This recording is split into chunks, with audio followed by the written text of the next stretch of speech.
SLBC దీనిపైన దాన్ని పనిచేయడంలో ఆలస్యం అంటే ప్రభుత్వాలకు డబ్బులు లేకనా ఇంత జాప్యం జరగడం కేవలం ఇందులో సాంకేతిక లోపాల కారణంగానా? సాంకేతిక లోపాలు చాలా ఉన్నాయి. మిషన్లు పాడు కావడం మధ్య మధ్యల.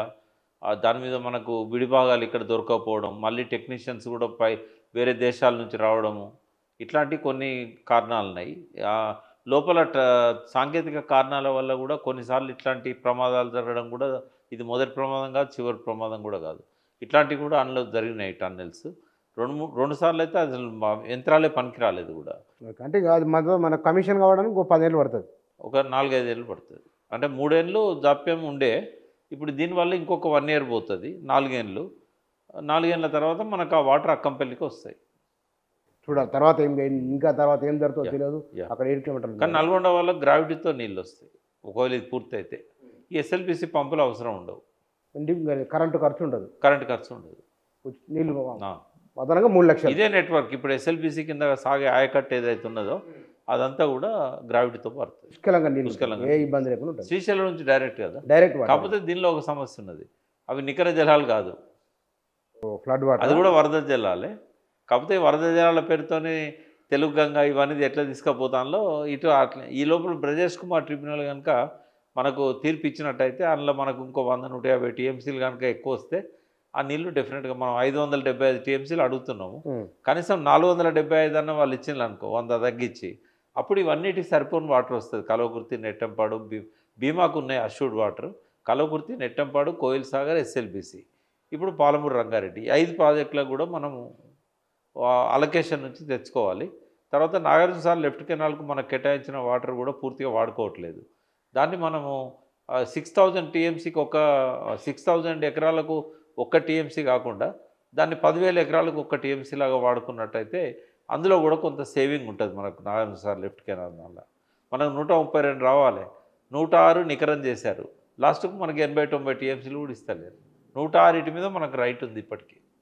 ఆడ వాడుతున్నది ఎంత అంటే 60-70 టీఎంసీ. ఇంకా చాలా వాడుకోవాల్సి ఇంకా చాలా ఉన్నాయి. కాబట్టి దాన్ని మనం దీనికి అడ్జస్ట్ చేయొచ్చు ఒకవేళ బ్రజేష్ కుమార్ ఇచ్చింది సరిపోకపోతే.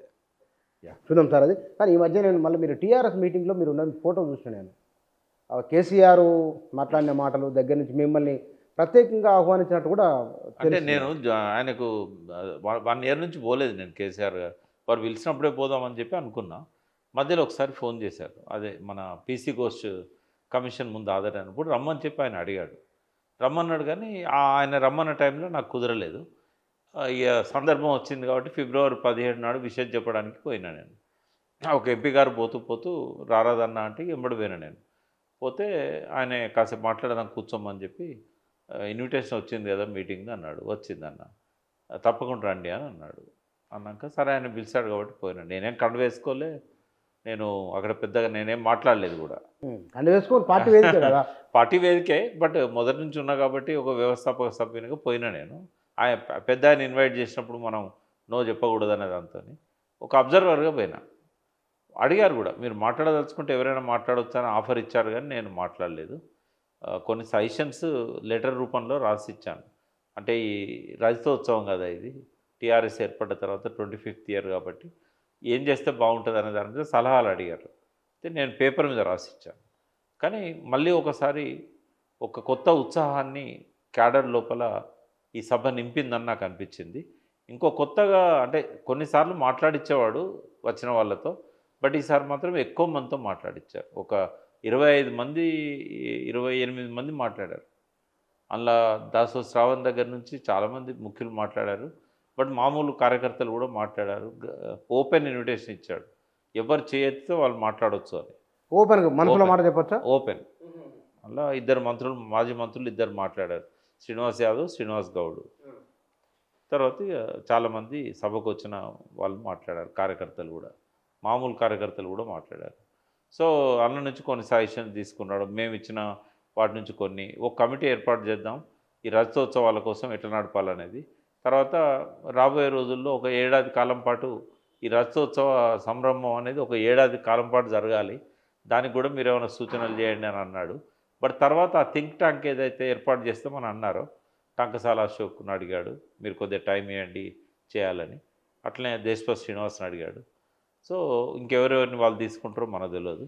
బట్ ఒక కొత్త ఉత్సాహంతో మాత్రం టీఆర్ఎస్ మళ్ళీ ముందుకు వచ్చింది. అది ఏర్పడిందా? అంటే నాకు అనిపించింది ఏంటంటే ఈ ఫిబ్రవరి 27 తర్వాత కేసీఆర్ గారు కూడా కార్యక్షేత్రంలో ఉంటారు. ఆయనతో పాటుగా క్యాడర్ అంతా కూడా కొత్త ఉత్సాహంతో మళ్ళీ ముందుకెళ్తారని అనుకుంటున్నాను.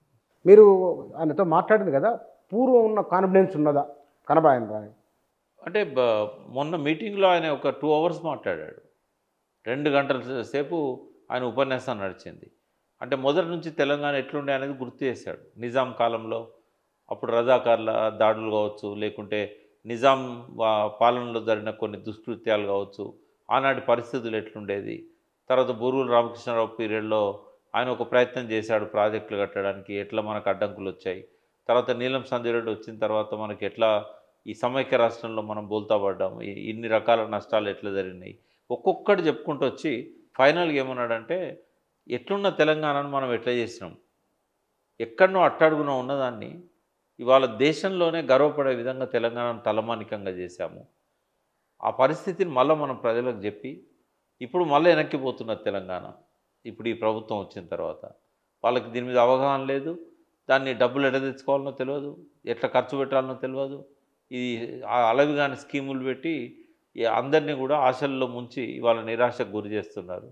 ఇవాళ ప్రజలలో ఒక వ్యతిరేకత అనేది బాగా పెరుగుతూ ఉంది. దీన్ని మన పార్టీ వైపు మలుచుకోవాలి అని చెప్పేసి ఆయన చెప్పుకుంటూ వచ్చాడు. కాబట్టి క్యాడర్లో మాత్రం ఒక ఉత్సాహాన్ని నింపాడు ఆయన. క్యాడర్ అంటే ఆ ధైర్యం వచ్చిందా? ధైర్యం వచ్చింది, చాలా కాన్ఫిడెన్స్ వచ్చింది. ఆయన లోపల కూడా ఈ 1 ఇయర్ కాలం పాటు ఎన్నడూ లేనంత ఉత్సాహంగా ఆయన కనబడ్డారు. లోపాలు సరి చేసుకున్నట్లు అనిపించిందా మీకు? లోపాలు ఆయన దానికి ఒకటే పరిష్కారం చెప్పాడు. మనం చాలాసార్లు సలహాలు ఇచ్చాం, మీరు అడగడం నేను చెప్పడం, ఎట్లా ముందు పోవాలనే దాని మీద కూడా భోజనాలు పెట్టాలి, అందరినీ కూర్చోబెట్టి మాట్లాడాలని చెప్పాము. అదొక్కటైతే ఆయన ఇప్పుడు ఏమన్నాడంటే ఒక సలహా వచ్చింది, శ్రీనివాస్ యాదవ్ గారు చేసినట్టున్నారు. వారము ఒక నియోజకవర్గానికి సమయం ఇవ్వండి, అక్కడ నుంచి కొన్ని ముఖ్యమైన కార్యకర్తలు నాయకులు వస్తారు, వాళ్ళతో భోజనం ఏర్పాట్లు చేసి వాళ్ళతో కూర్చొని మాట్లాడండి. అట్లా వారానికి ఒక్క నియోజకవర్గం పెట్టుకున్నా కూడా 2 ఇయర్స్లో మనకు నియోజకవర్గాలన్నీ కవర్ అవుతాయి చెప్తే దానికి ఆయన యాక్సెప్ట్ చేశాడు. గుడ్ ఐడియా, నిజంగా మంచి ఆలోచన. దానికి ఆయన యాక్సెప్ట్ చేశాడు. కాబట్టి ఆ మేరకు ఆ సత్ఫలితాన్ని ఇచ్చిందని అనుకోవచ్చు. మీరు ఇచ్చిన అడ్వైజ్ ఏముంది కేసీఆర్? అంటే నేనేం చేశానంటే చాలా మంచి పనులు చేసి చెప్పుకోలేకపోయారు. కాబట్టి ఇప్పుడు రజతోత్సవం సందర్భంగా 25 రోజులు దీన్ని జరపాలి. ఆయనేమో 1 ఇయర్ పాటు అన్నాడు.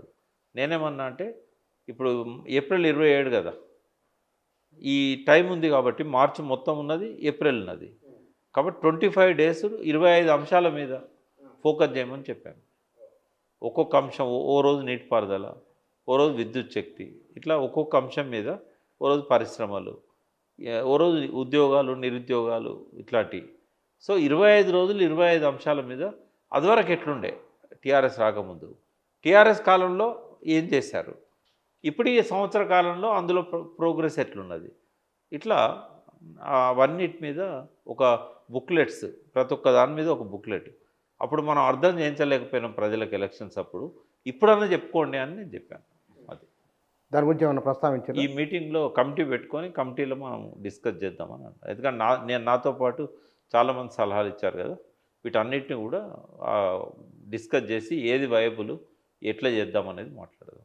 అంటే ఇక నుంచి మీరు సీరియస్గా టీఆర్ఎస్తో? లేదు, నేను ఎప్పుడు కూడా పార్టీలో ఉండను, ఇక టీఆర్ఎస్లో ఉండను, వేరే పార్టీలో ఉండను. ఈవెన్ బీసీలు పార్టీ పెట్టినా నేను అందులో ఉండను. నేను పార్టీకి బయట ఉంటూ, జయశంకర్ సార్ ఎట్లయితే పార్టీలో లేకుండా సలహాలు ఇస్తూ వచ్చాడో, వాళ్ళు అడిగితే సలహాలు ఇస్తాను, అడగకపోతే నా పని నేను చేసుకుంటూ వెళ్తా. బుచ్చన్న ఇవాళ తెలంగాణ సమాజానికి కావాల్సింది మంచి పాలన ఒకటే కాదు, ఇవాళ ఒక చైతన్యం కావాలి, ఒక సాంస్కృతిక విప్లవం కావాలి. ప్రతి ఒక్కడికి ఓటు విలువేందో తెలియాలి. ఇవాళ నాకు తెలిసి 90% ఓటర్స్కి ఓటు విలువ తెలియదు. అరే మనం ఓటైపోతే చచ్చిపోయినట్టేరా, గదొకటే తెలుసు వాళ్ళకు. తర్వాత పేదరికం, అప్పులు, దురలవాట్లు ఉన్న రోజులు డబ్బు ప్రభావం ఉంటుంది వాళ్ళకి. ఫస్ట్ ఏంటంటే ఒక 5 ఏళ్లలో మొత్తం సమాజాన్ని దారికి తేగలుగుతాం, కానీ ప్రొవైడెడ్ ఏంటంటే మద్యపాన నిషేధం అమలు జరగాలి. ఎవరైతే తాగంది బతకరని చెప్పి మెడికల్ సర్టిఫికేట్ ఉంటుందో వాళ్ళు ఒక్కరికి తప్ప బార్డర్స్ అన్ని కట్టుదిట్టం చేయాలి. ఇదివరకు కూడా మద్యపాన నిషేధం అమలు చేయాలని ప్రయత్నం జరిగింది ఎన్టీ రామారావు పీరియడ్లో. బట్ ఏంటంటే చుట్టుపక్కల బీదర్ నుంచి గుల్బర్గా నుంచి ఇష్టం వచ్చినట్టుగా బార్డర్స్ నుంచి వరదలాగా వచ్చింది ప్రవాహం. ఎందుకంటే ఇది ల్యాండ్ లాక్డ్ స్టేట్ కాబట్టి అన్ని దిక్కుల నుంచి మనకు బౌండరీస్ ఉన్నాయి. ఏ పోలీసులు కూడా దాన్ని కాపాడలేరు. కాబట్టి వీలైనంత వరకు తగ్గుతుంది. ఈ ఫస్ట్ మద్యం బానిస నుంచి బయటపడరనుకో జనాలు కొద్దిగా ఆలోచించడం నేర్చుకుంటారు. అప్పుడు చైతన్యాన్ని అందియడానికి నేనేమంటున్నా, ఈ బస్సులల్లో నిరుద్యోగులు పోయి తల్లిదండ్రులను మీరు ఓటేసేటోళ్ళని కూడా ఓటేయకుండా ఆపింది కదా, ఈ బాధ్యత కూడా మీదే.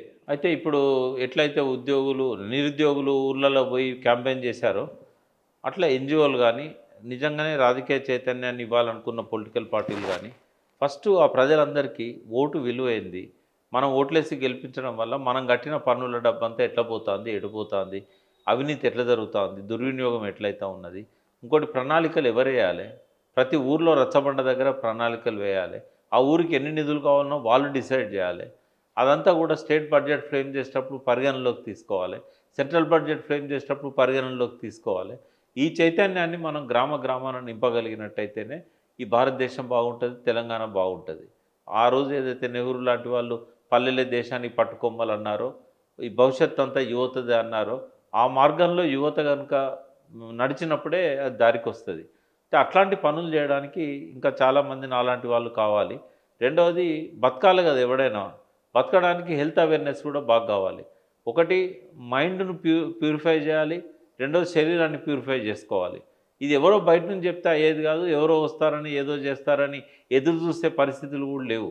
కాబట్టి ఎవరికి వాళ్ళు ప్రతి గ్రామంలో కూడా ఇట్లాంటి ఆలోచనలతో ముందుకు వస్తే ఒక్కడొస్తే ఆ ఊరు బాగుపడుతుంది.